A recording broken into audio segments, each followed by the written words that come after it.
Hi guys, my name's Rich and I'm here with Dan, and we just want to give you a backdrop to our next series that we're doing as a church. So Dan, why don't you lead us into that and tell us what that's about? We've called this new series Rebuilders. It's going to take us through the spring. Right now, more than any other time in living memory or recent history, do we need to be those that rebuild. Our nation and the nations have been hit so hard and things have got broken by this pandemic. And so we're going to draw inspiration from the books of Ezra and Nehemiah in the Old Testament to look at how we rebuild into our future. Rich, I've just put those two books together, Ezra and Nehemiah. Tell us a little bit about them, and should they be together? That's a great question. And Ezra and Nehemiah should be together. They were one book originally.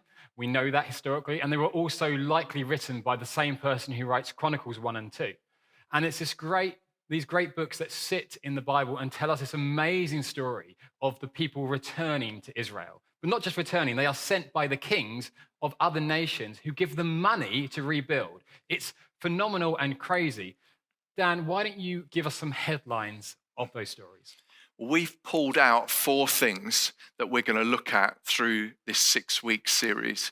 Firstly, we're going to look at how in this setting they rebuilt in the form of the temple. The second thing we're going to look at is how they rebuilt some of the values that underpinned them as a community that looked very different to the nations that surrounded them, and even the nations that paid for this rebuild, as you've just said, Rich. And then we're going to look at from the story how they rebuilt the city, the infrastructure of it, the walls that surround it. And then finally going to end our series looking at some of the promises that God has spoken over, some of the covenants, and how they try to rebuild on those covenants. Rich, I'm aware that I've just used the phrase temple, which doesn't really sit in our culture today. We don't build temples.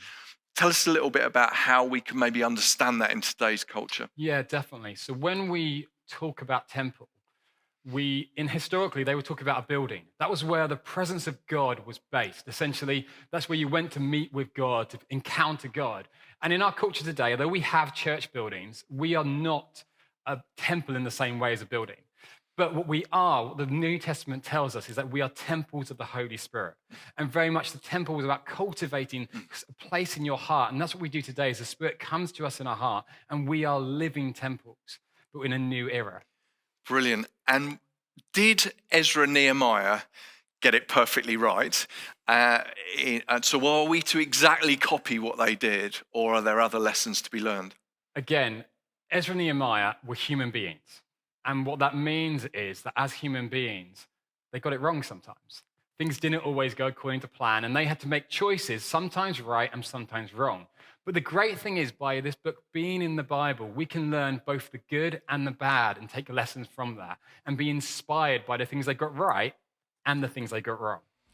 Brilliant. So we ask you and invite you to join us through this Rebuilders series as we run over the next 6 weeks leading into Easter.